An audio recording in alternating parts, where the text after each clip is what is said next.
So, baie jare gelede, toe die aarde nog steeds jonk en nuut en vars was, het die son en die maan saam op die aarde gebly. Hulle het 'n groot, pragtige huis gedeel.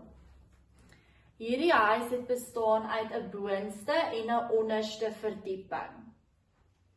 En daar was 'n groot balkon, en as hulle op die balkon gestaan het, kon hulle uitkyk na die apies en hulle kon luister hoe die apies met mekaar gesels. OK.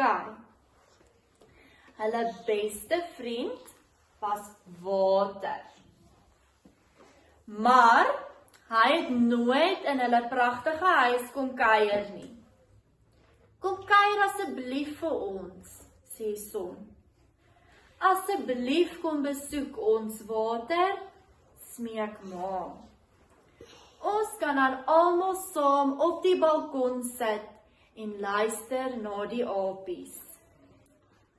Maar water het altyd dieselfde antwoord gegee. Nee, ek kan nie kom kuier nie.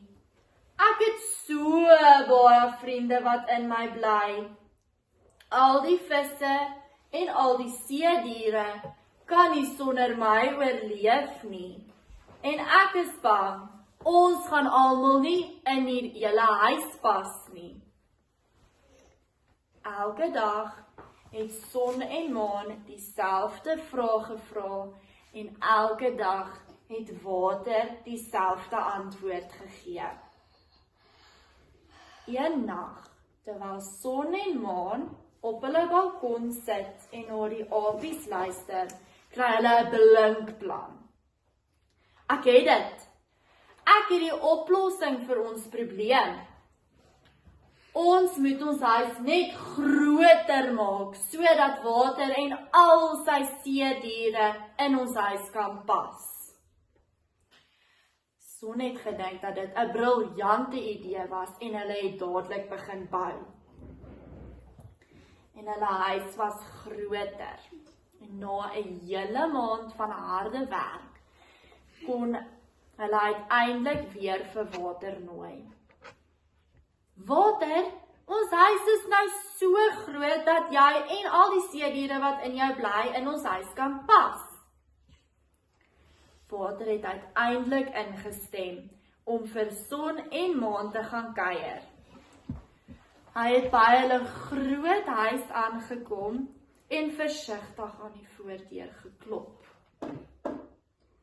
Kom binne, skree maan en water het die deur oopgemaak en binne gegaan. Mag ek gaan my baadjie kry om te lê? Binne 'n minuut het water die vloer bedek en was tot by son en maan. En sommer gou moes son en maan op die balkon gaan staan, want water het te veel plek gevat. Maan trap op na die boonste verdieping om in die huis in te gaan, sodat hulle nie verdrink nie. Soos wat water die huis inkom, het hy net al die spasie begin opneem. En later het son en maan het sommer gou in die lug opgespring, want daar was nie meer vir hulle plek gewees in hulle huis nie. Hulle het aan die lug opgespring en vanaf hulle nuwe plek in die lug het hulle 'n huisie gekry in die lug. En hulle kon van die lug af, kon hulle nog steeds sien hoe water hierso bly op die aarde en hulle kon nog steeds hoor hoe die apies in die bome geluide maak. En dit is hoe son en maan in die lug gekom het. Die einde.